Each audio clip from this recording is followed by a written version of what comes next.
Assalamualaikum warahmatullahi wabarakatuh.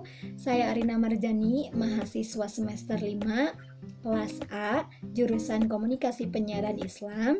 Di sini saya akan menjawab pertanyaan-pertanyaan ujian tengah semester dari mata kuliah Teknik Hitobah yang diberikan oleh dosen saya, Pak Ridwan. Oke, pertanyaan pertama. Apakah esensi etika khotib menurut Imam Al-Ghazali? Ketika berkhutbah dan tampil sebagai khotib, seorang penjuru dakwah harus mengikuti aturan yang telah diajarkan oleh Islam. Aturan itu pada dasarnya diambil dari sikap dan perilaku atau perbuatan Nabi Muhammad SAW ketika menyampaikan khutbah Jumat. Dalam risalah Imam Al-Ghazali yang berjudul Al-Adab Fiddin dalam Majmu'ah Rasail Al-Imam Ghazali, beliau menyebutkan bahwa seorang khatib harus dan wajib memiliki etika yang baik. Pertama, seorang khatib harus memiliki hati yang tenang, pikiran yang terang. Kemudian, setelah sampai di masjid, seorang khatib dianjurkan untuk melaksanakan sholat sunat tahiyatul masjid sebelum duduk menunggu tibanya waktu sholat Jumat. Kemudian seorang khatib harus menjaga dirinya untuk tidak berbincang-bincang agar tidak merusak konsentrasi dan kewibawaan seorang khatib itu sendiri. Kemudian seorang khatib itu harus selalu berzikir dengan khusyuk untuk membangun koneksitas diri dengan Allah Subhanahu wa taala. Selanjutnya, seorang khatib harus memiliki rasa percaya diri dan yakin bahwa apa yang ia sampaikan, pesan dakwah yang ia sampaikan memiliki manfaat, memiliki kemanfaatan kepada masyarakat, kepada jamaah. Kemudian seorang khatib dianjurkan ketika berkhutbah untuk menyapu seluruh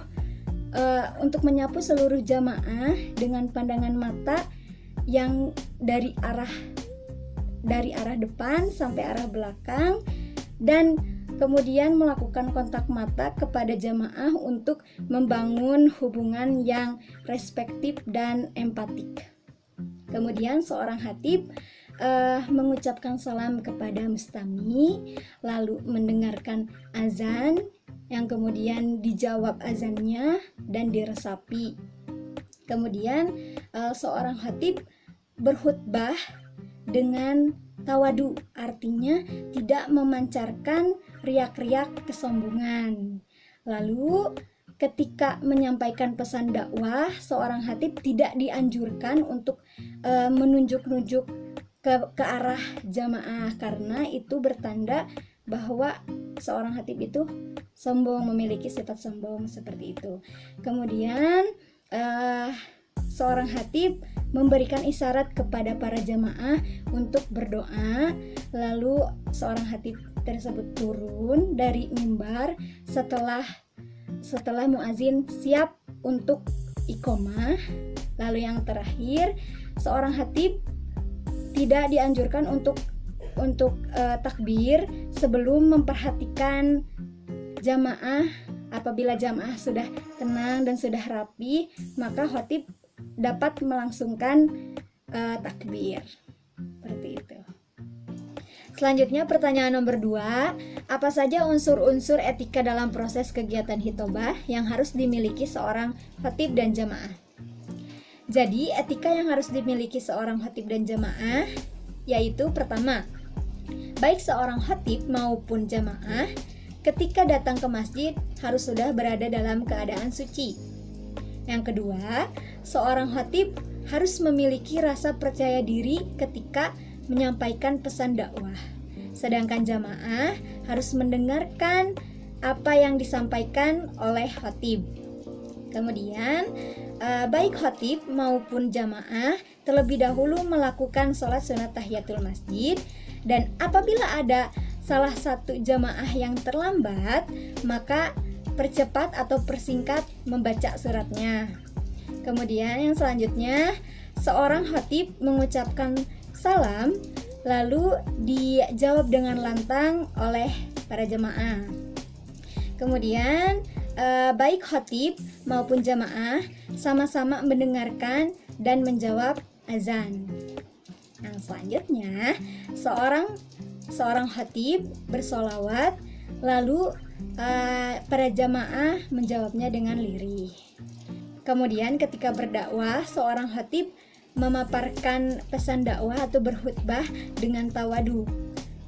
Sedangkan keadaan jamaah tidak dianjurkan untuk mendengarkan sambil duduk memeluk lutut saat mendengarkan khutbah. Yang selanjutnya, ketika ketika khutbah berlangsung, jamaah tidak boleh mengobrol, bermain-main, sebab hal itu dapat menghapus pahala Jumat. Adapun untuk memperingatinya, yaitu dengan memberikan isyarat dan kode kepada yang ribut, seperti itu. Kemudian apabila khatib atau jamaah bersin, maka jamaah lainnya tidak perlu menjawab salam. Kemudian khatib menyampaikan pesan dakwah yang bermanfaat, yang kemudian oleh jamaah diaktualisasikan atau diterapkan di kehidupan sehari-hari. Dan yang terakhir, ketika khatib berkhutbah, kemudian diamini oleh jamaah. Kemudian pertanyaan terakhir nomor 3, bagaimana urgensi etika dalam keseluruhan proses kegiatan hitobah? Jadi hal yang harus kita ketahui bahwa dalam kegiatan khutbah, khususnya sholat Jumat, khutbah Jumat itu memiliki posisi yang sangat sakral. Kemudian khutbah Jumat berbeda dengan ceramah atau dakwah lainnya. Selanjutnya, khutbah Jumat merupakan media evaluasi mingguan, kualitas keimanan dan ketakwaan, baik itu bagi seorang khatib maupun bagi jamaah itu sendiri. Dan yang terakhir, dalam kegiatan sholat Jumat, apabila tidak ada khutbah Jumat, maka sholat Jumat tidak akan sah. Mengapa demikian? Karena salah satu syarat sah sholat Jumat yaitu adanya khutbah Jumat. Demikian pertanyaan atas soal yang diajukan, yang diberikan oleh Pak Ang Ridwan. Mohon maaf bila terdapat banyak kesalahan. Ditutup dengan doa, Rabbana atina fid dunya hasanah wa fil akhirati hasanah wa qina azabannar. Wassalamualaikum warahmatullahi wabarakatuh.